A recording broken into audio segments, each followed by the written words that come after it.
Water pollution यानी कि जल प्रदूषण आज मैं इस चैप्टर का एक्सप्लेन करूंगा। In previous chapter we learn about the source of water यानी कि विगत कक्षाओं में हमने पानी के स्रोतों के विषय में पढ़ा था। But in this chapter we read about water pollution. तो चलते हैं आगे। But is this water safe for drinking, लेकिन ये जो क्या ये पानी है वो पीने के लिए सेफ सुरक्षित है। In villages water obtained from reverse, गाँव में जो पानी है ना वो नदियों से प्राप्त किया जाता है, झीलों से प्राप्त किया जाता है, पॉन्ड्स और वेल तालाबों और कुओं से प्राप्त किया जाता है। May be use for irrigation, जिनका इस्तेमाल हम लोग शायद सिंचाई करने के लिए, बाथिंग स्नान करने के लिए और वॉशिंग क्लॉथ और कपड़े धोने के लिए इनका इस्तेमाल हम लोग करते हैं। But it is not fit for drinking, लेकिन ये जो है ना वो पीने के लिए ठीक नहीं है। इन द सिटीज, शहरों में द टैप वाटर में also contains germs and dust, यानी कि शहरों में जो नल का पानी होते हैं ना उनमें भी कीटाणु और धूल होते हैं। अब चलते हैं, sea water is not fit also for drinking, यानी कि ये जो समुद्र का पानी है ना वो भी पीने के लिए ठीक नहीं है। As it contains a lot of salt, यानी कि समुद्र के पानी में ढेर सारे नमक मिले होते हैं।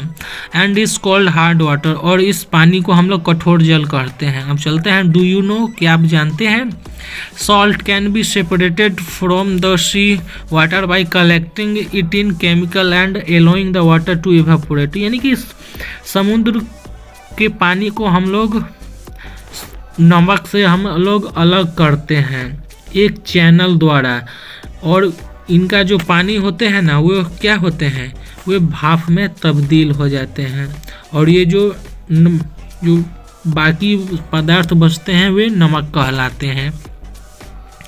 अब आगे चलते हैं, dirty water contains germs which cause many diseases like cholera, dysentery, jaundice, diarrhoea, यानी कि गंदे पानी में कीटाणु होते हैं जो कई सारी बीमारियों के कारण बनते हैं, जैसे हो गया दस्त हो गया, पेचिस हो गया, हैजा हो गया, पीलिया हो गया इत्यादि।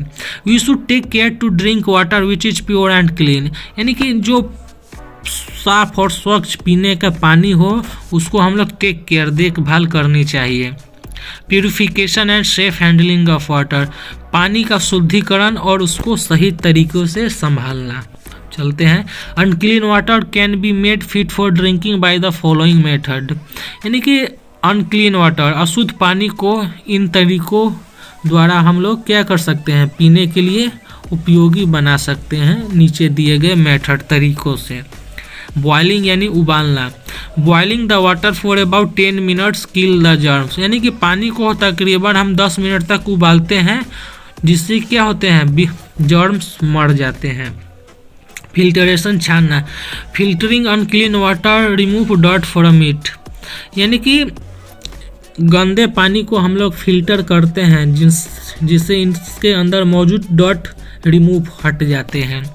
Water can be filter through a thin clean cloth और थ्रू मॉडर्न फिल्टर, यानी कि पानी को छानने के लिए हम लोग पतले साफ कपड़ों और यहाँ तक कि आधुनिक फिल्टर्स का भी हम लोग उपयोग करते हैं। क्लोरिनेशन, फिल्टर्ड वाटर में further be purified by adding A small chlorine tablet in water, यानी कि क्लोरीन के एक छोटे से टैबलेट को अगर हम लोग पानी में मिलाते हैं तो ये पानी को आगे शुद्ध कर देता है और उसको पीने लायक बना देता है। Chlorine kills germs present in water and disinfect it, यानी कि जो क्लोरीन होते हैं ना पानी में उपस्थित कीटाणुओं को मार देते हैं और इसको कीटाणु रहित बनाते हैं। अब आगे चलते हैं, safe handling of water is as important as the purification of water, यानी कि जितना पानी का शुद्धिकरण महत्वपूर्ण है उतना ही पानी को सही तरीके से संभाल कर रखना। Drinking water should be stored in clean and covered utensil, यानी कि पीने को पानी को हम लोग साफ और ढके हुए बर्तन में स्टोर यानी कि रखते हैं, जमा करते हैं। We should use clean hand and a clean tumbler to drink water, यानी कि हम लोगों को साफ हाथ और साफ गिलास का उपयोग करना चाहिए पानी को पीने के लिए। We should take care not to dip our hands in water while taking out water from a container. यानी कि जब हम बर्तन से पानी बाहर निकाल रहे हों तो हमें अपने हाथों को इन बर्तनों में नहीं डुबाना चाहिए।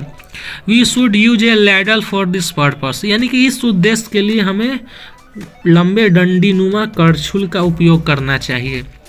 Water which has been stored for many days should not be use for drinking. यानी कि पानी जो कई दिनों तक रखा गया हो उनका इस्तेमाल हम लोग पीने के लिए नहीं करना चाहिए। Water at home can be purified by the method given above. यानी कि ऊपर दिए गए तरीकों से हम लोग अपने घर के पानी को प्यूरिफाई यानी कि शुद्ध कर सकते हैं। But water bodies like lakes pond and rivers are being polluted by various human activities. लेकिन कई जलीय स्रोत जैसे कि झील, तालाब और नदियों प्रदूषित होते हैं मनुष्य द्वारा विभिन्न तरह के गतिविधियों द्वारा। अब आगे चलते हैं। कॉज ऑफ वाटर पोल्यूशन, जल प्रदूषण के कारण। People through garbages and polythene bag in the river. यानी कि लोग अपने घर के कूड़े करकट और प्लास्टिक के थैलों को नदियों में प्रवाहित करते हैं, पॉलीथीन बैग्स को, जिस कारण से पानी गंदे हो जाते हैं। People bath and wash clothes in river. यानी कि लोग अपने कपड़े को नदियों में धोते हैं और स्नान करते हैं, जिस कारण से वाटर पोल्यूशन होता है। Some people even bath their domestic animals like cows and buffaloes and elephant etc. in the river water। यानी कि कुछ लोग यहाँ तक कि अपने घरेलू जानवर जैसे कि गाय, भैंस और हाथी इत्यादि को नदियों के पानी में क्या करते हैं, बाथ स्नान करवाते हैं। Factory through chemical waste into river. यानी कि जो फैक्ट्रियाँ होती हैं ना, कारखाने, अपने रासायनिक कचरे को पानी में थ्रू यानी कि फेंक देते हैं।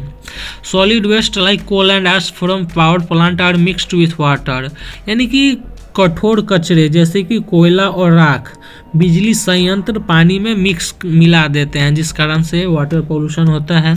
Eight some places sewage waste mix with river water. यानी कि कुछ स्थानों पर गंदे नाले का जो पानी होते हैं ना, वे नदियों में मिला दिए जाते हैं, जिस कारण से वाटर पोल्यूशन होता है। अब आगे चलते हैं। Detergent and poisonous chemical from factories are harmful for animals living in water. यानी कि अपमार्जक और विषैले रसायन फैक्ट्रियों के हानिकारक होते हैं पानी में रहने वाले जानवरों के लिए। दीज एनिमल्स में get killed by such chemicals. यानी कि ऐसे रसायनों द्वारा इन जानवरों को क्या होते हैं, हम लोग मार डालते हैं। यानी कि ये रसायन उन जानवरों को किल कर देते हैं। Polluted water also damage the aquatic plant and animals. यानी कि प्रदूषित जल जलीय पौधों और जानवरों को डैमेज नुकसान पहुंचाते हैं। Mosquito breeds in dirty water which में कॉज डायरिया विच में cause diseases like malaria and dengue. यानी कि मच्छर होते हैं ना, वो गंदे पानी में अपने नस्ल को आगे बढ़ाते हैं, जो बाद में चलकर डेंगू और मलेरिया जैसे डिजीज का कारण बनते हैं। Prevention of water pollution. यानी कि जल प्रदूषण का अब हम कैसे रोकथाम कर सकते हैं उसके विषय में जानते हैं। Pollution of water can be prevented by the combined effort of people and government agencies in the following ways। यानी कि जल प्रदूषण को रोकने के लिए लोगों और सरकारी शाखाओं का कंबाइंड संयुक्त प्रयास करना चाहिए, जिससे हम लोग वाटर को पोल्यूटेड होने से हम लोग उसको रोक सकते हैं। इन द फॉलोइंग वेज, नीचे दिए गए तरीकों द्वारा। People should not throw garbage in water body. यानी कि लोगों को अपने कचरे को जलीय स्रोतों में थ्रो नहीं करना चाहिए, फेंकना नहीं चाहिए। पीपुल शुड नॉट बाथ और wash clothes and utensils in the river और पॉन्ड वाटर। यानी कि लोगों को अपने कपड़े, बर्तन और स्वयं को नदियों और तालाबों में क्या करना चाहिए, बाथ स्नान नहीं करवाना चाहिए, धोना नहीं चाहिए, मांजना नहीं चाहिए। Wells in the villages should be kept cover. यानी कि गांव के कुओं को हमें ढक कर रखना चाहिए। Drains and sewage water should be clean before being discharge into river. यानी कि नालों और नालियों के पानी को हम लोग साफ कर लेना चाहिए नदियों में सेवा मुक्त यानी कि प्रवाहित करने से पहले। Power plant and factories should not be allowed to throw waste into river, यानी कि बिजली संयंत्र और कारखानों को हमें इजाज़त नहीं देनी चाहिए कि वो अपने कचरे को नदियों में फेंकें। Idols, flowers and other materials should not be thrown into rivers, lakes and ponds, मूर्तियाँ, फूल और दूसरे पदार्थ को हमें नदियों, तालाबों और झीलों में नहीं फेंकना चाहिए। तो आशा करता हूँ ये छोटी सी एक्सप्लेनेशन आपको पसंद आई होगी। तो मिलते हैं नेक्स्ट क्लास में।